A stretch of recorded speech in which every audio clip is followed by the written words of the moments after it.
18 दिसंबर को सद्भाव मिशन जंतर मंतर दिल्ली पे 12 बजे दोपहर से लेकर शाम के 4 बजे तक भारत जोड़ो विजिल का एक प्रोग्राम कर रहा है। जो लोग भारत जोड़ो यात्रा में शरीक नहीं हो सके, मैं चाहता हूँ वो लोग आएँ, यहाँ बैठें और आत्ममंथन करें। देश में नफरत शिक्षण संस्थाओं में घुस गई है, गांव-गांव में और हमारे दिलों में घुस गई है, उसको निकालना ज़रूरी है। शिक्षण संस्थाओं के साथ साथ हमारे लिए धर्म स्थानों के केंद्र में, धर्म के केंद्र में इंसानियत को लाना है, अहंकार मिटाने को लाना है और देश की हुकूमत को जनमुखी, धर्मनिरपेक्ष और लोकतांत्रिक बनाना है। ये सब गंभीर चुनौतियां हमारे सामने है, हम मिलकर चर्चा करें। तालीम के सवाल पे हमें एक बात कहनी है, शिक्षा जिंदगी बनाने का एक सहारा है, एक रास्ता है। शिक्षण संस्था के भीतर जब भी कोई आए तो उसको जलील ना होना पड़े, तभी वो सीख सकता है। मैं जब अमेरिका से लौट रहा था तो हमारे साथ जिन प्रोफेसर के साथ मैंने 6-7 साल काम किया था, प्रोफेसर लियू ने मुझसे कहा था, अपने हिंदुस्तान और चीन में रिवाज है कि बच्चे माता पिता की और टीचर की का सम्मान करते हैं, तुम उल्टा करके देखना। और जब मैंने आईआईटी में पढ़ाना चालू किया तो जो बच्चे क्लास में कमज़ोर होते थे, कई बार मुझसे उनकी उपेक्षा हो जाती थी, लेकिन जब मुझे ये बात ख्याल आई और मैंने बच्चों को पढ़ाया तो उनकी भी समझ में आया और मुझे ज़्यादा सुकून मिला।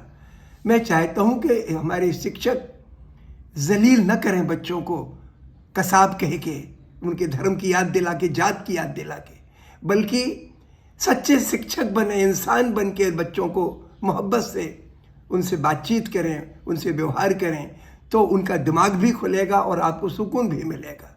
आज हमारे देश में जितनी भी शिक्षण संस्थाएँ हैं, इनके टॉप पर ऐसे लोग बिठा दिए गए हैं जिसकी वजह से सिर्फ तंगदिल लोगों को ही नौकरियां मिलती हैं। ऐसे ही वातावरण कैंपस का बन गया है, जिसकी वजह से नजीब एक लड़का था जेएनयू में, उसकी पिटाई हो गायब हो गया, कैंपस में पुलिस घुस आई। रोहित बिम्बुला एक लड़का था दक्षिण में, एक हैदराबाद में, उसको आत्महत्या करनी पड़ गई। मैं समझता हूँ कि इस तरीके की चीज़ों से शिक्षा का जो इदारा है, संस्थाएं हैं, वो अपनी अहमियत खो देती हैं।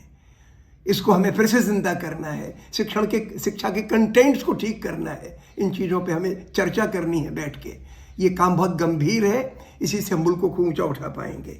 जहाँ तक इंसानियत की बात धर्म से के केंद्र में लाने की है, हमें 3 बातें इंसान की हमेशा दिमाग में रखनी है कि इस धरती पर 90% लोग ईमान की रोटी खाते हैं, दिल की बात जुबान से बोलते हैं, आँख खोल के दूसरों की दुख तकलीफ में हिस्सा देखते हैं और हिस्सा बटाते हैं। यही इंसानियत है, इसी को हमें केंद्र में लाना है। इसी के लिए सारे धर्म दुनिया में आए। तो ये धर्म के नाम पर, मंदिर मस्जिद के नाम पर जो घृणा पैदा की जाती है वो ठीक नहीं है, बल्कि इसको राजनीतिक औजार के रूप में साम्राज्यवाद ने और शोषण की ताकतों ने जो अहमियत दे रखी है उसको हमें मिटाना है।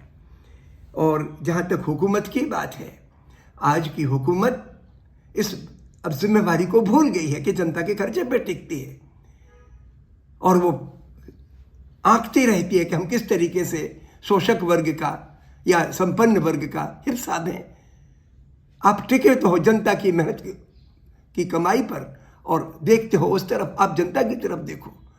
तो ये हमें सब काम करने हैं। और मुझे एक बात ये भी चाहता हूँ कि जितने भी सांप्रदायिकता के सवाल पे काम करने वाले संगठन हैं, वो खुद जिम्मेवारी महसूस करें कि अगर कहीं चुनाव होता है, कहीं कोई पॉलिटिकल एक्टिविटी होती है, कहीं दंगा फसाद होता है, तो हम दूसरों से भी कहें लेकिन अपना फर्ज भी हम निभाएं।